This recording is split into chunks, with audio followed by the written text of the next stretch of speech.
Assalamualaikum warahmatullahi wabarakatuh. Alhamdulillahi rabbil alamin. Wassalatu wassalamu ala asrafil mursalin Sayyidina Muhammad wa ala alihi wa sahbihi ajma'in. Amma ba'du. Dulur-dulur seiman, kali ini kita akan membicarakan ayat 283 dari surat Al-Baqarah. Artinya, jika kamu dalam perjalanan dan bermuamalah tidak secara tunai, sedangkan kamu tidak memperoleh seorang penulis, maka hendaklah ada barang tanggungan yang dipegang oleh orang yang berpiutang. Akan tetapi, jika sebagian kamu mempercayai sebagian yang lain, maka hendaklah yang dipercayainya itu menunaikan amanatnya, yaitu utangnya. Dan hendaklah dia bertakwa kepada Allah Rabb-Nya. Dan janganlah kamu para saksi menyembunyikan kesaksian. Dan barang siapa yang menyembunyikannya, maka sesungguhnya dia adalah orang yang berdosa hatinya. Dan Allah Maha mengetahui apa yang kamu kerjakan. Dari ayat 283 surat Al-Baqarah yang telah kita bacakan di atas, firman Allah yang artinya jika kamu dalam perjalanan, itu maksudnya dari kalimat tersebut, yaitu kalimat dari ayat tersebut, itu berarti mereka yang sedang melakukan perjalanan dan terjadi hutang piutang sampai batas waktu tertentu. Selanjutnya dari kalimat tersebut adalah artinya sedang kamu tidak memperoleh penulis. Di sini yang maksudnya artinya seorang penulis yang dapat menuliskan transaksi tersebut untukmu. Maka Ibnu Abbas mengatakan yang artinya atau mereka mendapatkan penulis tapi tidak mendapatkan kertas, atau tidak mendapatkan tinta, atau tidak ada pena. Maka hendaklah ada barang jaminan yang dipegang oleh pemberi pinjaman. Maksudnya di sini penulisan tersebut dapat diganti dengan jaminan yang dipegang oleh yang memberi pinjaman atau kreditor. Selanjutnya, firman Allah yang berbunyi, maka hendaklah ada barang tanggungan yang dipegang oleh yang berpiutang.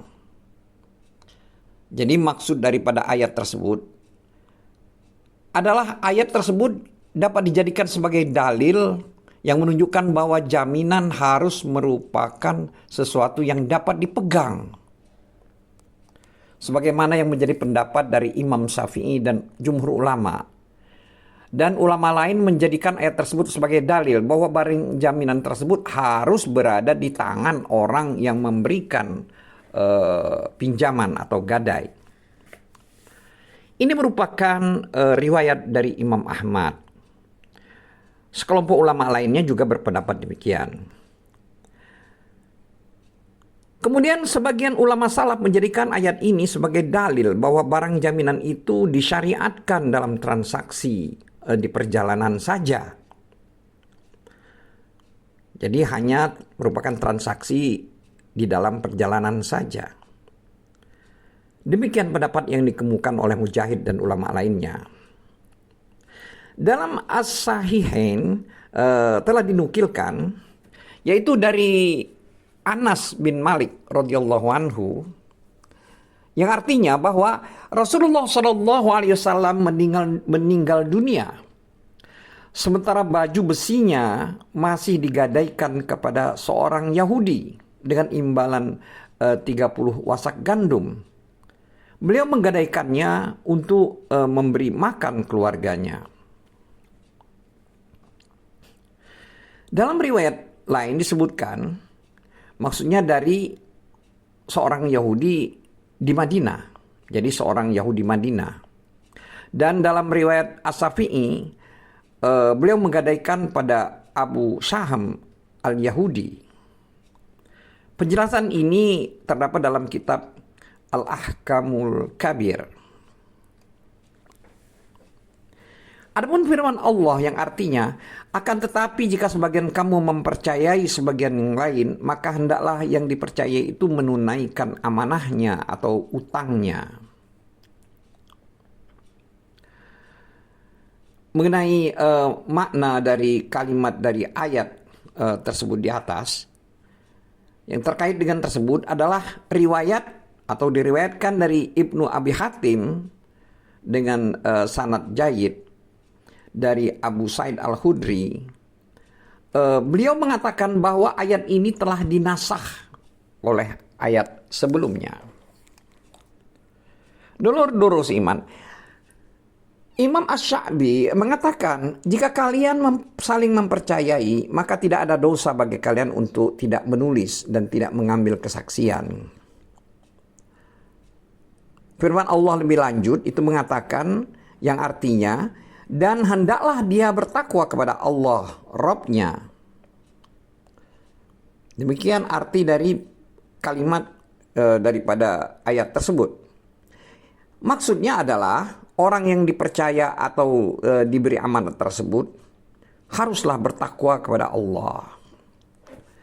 Sebagaimana disebutkan dalam hadis dari Imam Ahmad dan para penulis kitab As-Sunan, yaitu dari Qatadah, dari Al-Hasan, dari Samurah, bahwa Nabi SAW bersabda, artinya orang yang mengambil amanat bertanggung jawab atas amanat itu sampai dia mengembalikannya.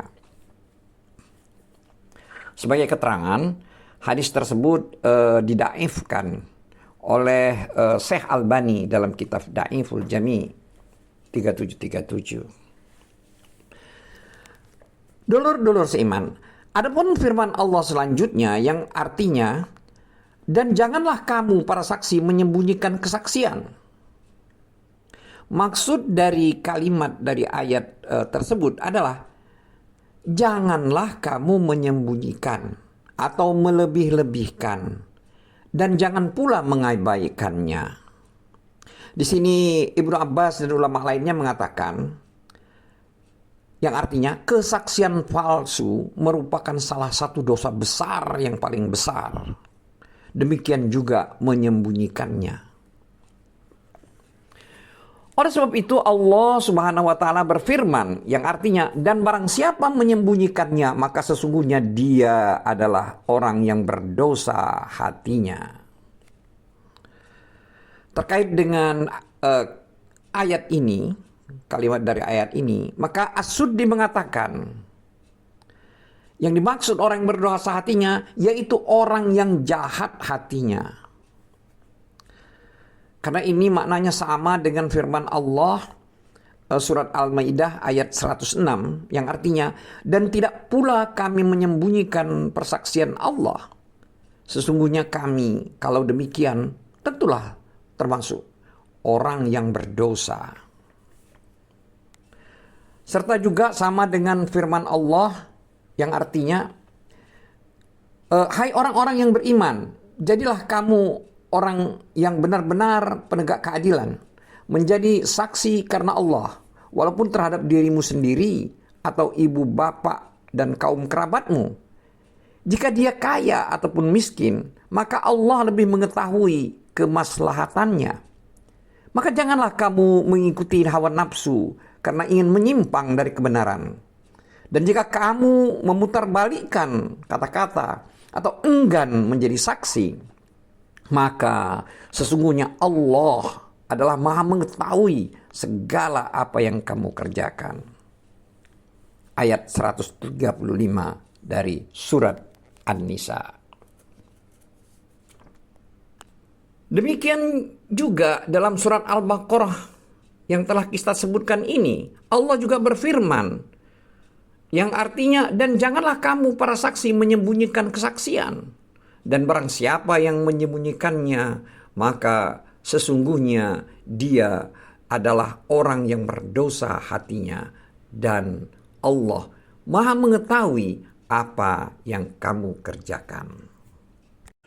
Wallahu a'lam bissawab. Wabillahi taufiq wal hidayah. Wassalamualaikum warahmatullahi wabarakatuh.